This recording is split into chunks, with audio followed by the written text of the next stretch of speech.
सिया को ढूंढने के लिए कमिश्नर जैसलमेर पहुंच चुका था और कमिश्नर का पीछा करते हुए भानु प्रताप सिंह का पीए आदित्य उसी होटल तक आ पहुंचा जहां कमिश्नर रुके हुए थे। भानु प्रताप सिंह के कहने अनुसार आदित्य ने कमिश्नर पर अपनी नजरें गाड़ रखी थीं ताकि पता लगा सके कमिश्नर को यहाँ जैसलमेर बुलाने के पीछे किसका हाथ है। लेकिन आदित्य इस बात से अनजान था कि कमिश्नर को यहाँ तक बुलाने वाला अपना काम पहले ही कर चुका था।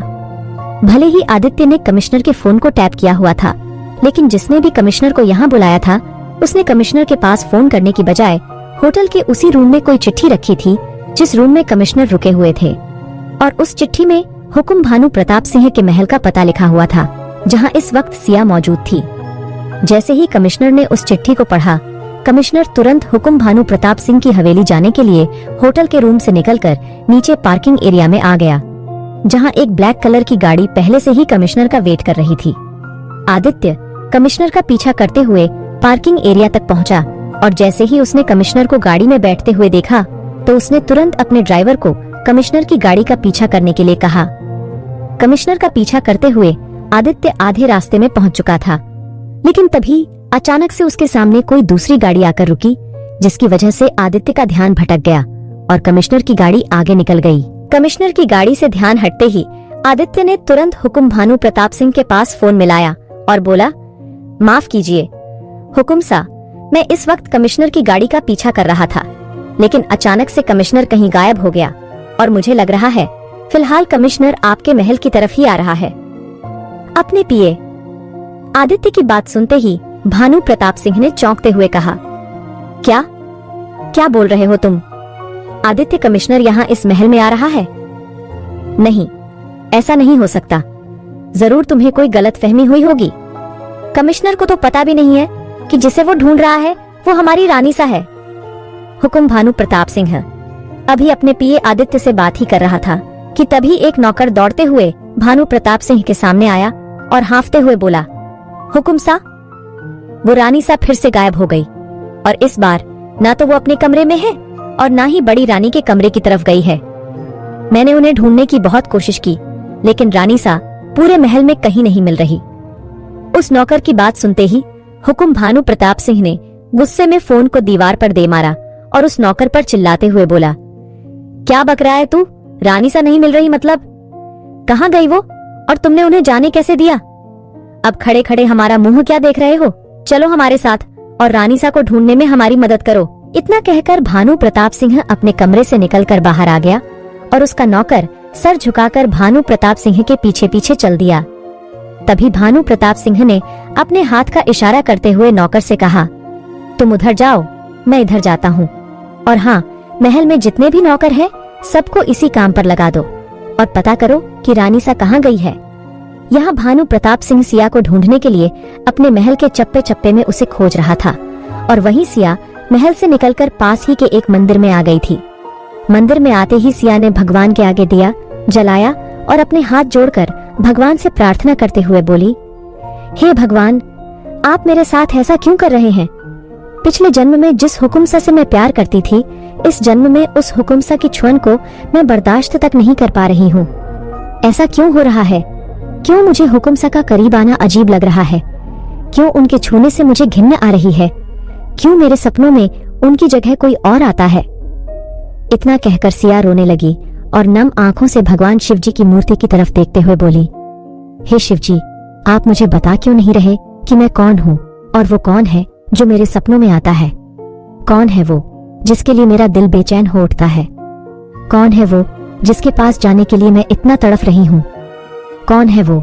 और इतना कहकर सिया जमीन पर बैठकर जोर जोर से रोने लगी। तभी उसके कंधे पर किसी ने हाथ रखा। अपने कंधे पर किसी का हाथ पाकर सिया ने अपने आंसू पोंछते हुए तुरंत पीछे मुड़कर देखा तो इस वक्त उसके सामने पुलिस की वर्दी पहने कमिश्नर खड़ा था। सिया की आंखों में आंसू देखकर कमिश्नर सिया के पास बैठा और उसकी आंखों से आंसू पोंछते हुए बोला, बस कर बेटा, मत रो। जिससे मिलने के लिए तू भगवान से प्रार्थना कर रही है ना, आज भगवान ने तेरी विनती सुन ली और मुझे तेरे पास भेज दिया ताकि मैं तुझे बता सकूं कि तू कौन है और वो कौन है जिसके लिए तू इतनी बेचैन हो रही है।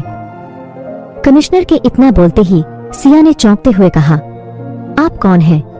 मुझे कैसे जानते हैं और आप उसे कैसे जानते हैं जिसके लिए मैं भगवान से विनती कर रही हूँ? आखिर है कौन है आप और मेरा आपसे क्या रिश्ता है?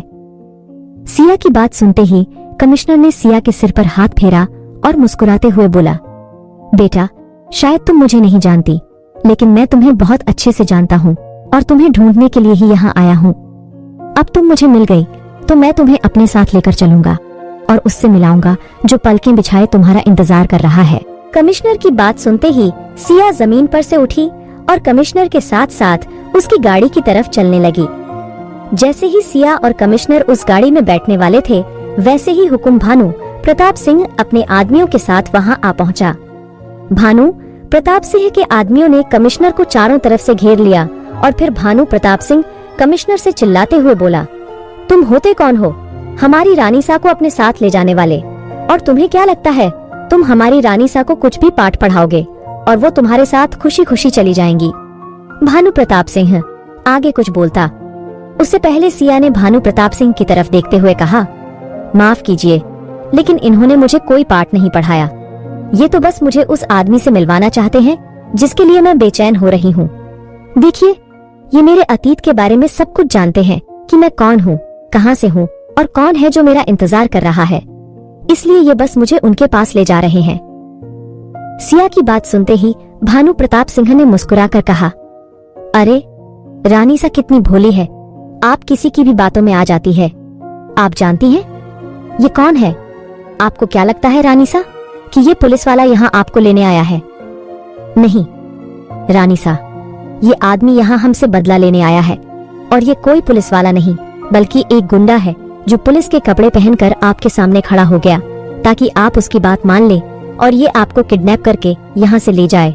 हुकुम भानु प्रताप सिंह की बात सुनकर सिया ने चौंकते हुए कहा, क्या ये हमें किडनैप करने आया था? लेकिन इन्होंने तो मुझसे कहा कि ये मुझे उससे मिलवाना चाहते हैं जो मेरा इंतजार कर रहा है और जिसके लिए मैं बेचैन हो रही हूँ। मुझे तो बस जानना था कि वो कौन है जो मेरे सपनों में आता है और मुझे बेचैन कर देता है। सिया की बात सुनकर हुकुम सा ने गुस्से में दांत पीसते हुए सिया से कहा, बस कीजिए रानीसा, हमने आपसे पहले भी कहा था और एक बार फिर कह रहे हैं कि आप इस जन्म में भी सिर्फ और सिर्फ हमारी पत्नी हैं, किसी और की नहीं, तो हमारी बात क्यों नहीं मान रही? देखिए रानीसा, प्लीज हमारी बात मानिए और राम सिंह के साथ महल जाइए। हुकुम भानु प्रताप सिंह का गुस्सा देखकर सिया डर गई और उसकी बात मानकर राम सिंह के साथ वहां से चली गई। सिया के वहां से जाते ही भानु प्रताप सिंह कमिश्नर के पास आया और उसके गले पर तलवार लगाते हुए बोला, तुम्हारी इतनी हिम्मत कमिश्नर की, तुम हमसे हमारी रानीसा को अलग करोगे? अब देखना कमिश्नर कैसे हुकुम भानु प्रताप सिंह आपको अपनी जिंदगी से अलग करके मौत से मिलवाता है। क्या भानु प्रताप सिंह कमिश्नर को मार देगा? क्या सिया भानु प्रताप सिंह की बात मानकर हमेशा के लिए उसी के साथ रहने को तैयार हो जाएगी? क्या राघव कभी जान पाएगा कि सिया भानु प्रताप सिंह के पास है? जानने के लिए सुनते रहिए secret of devil only on pocket FM।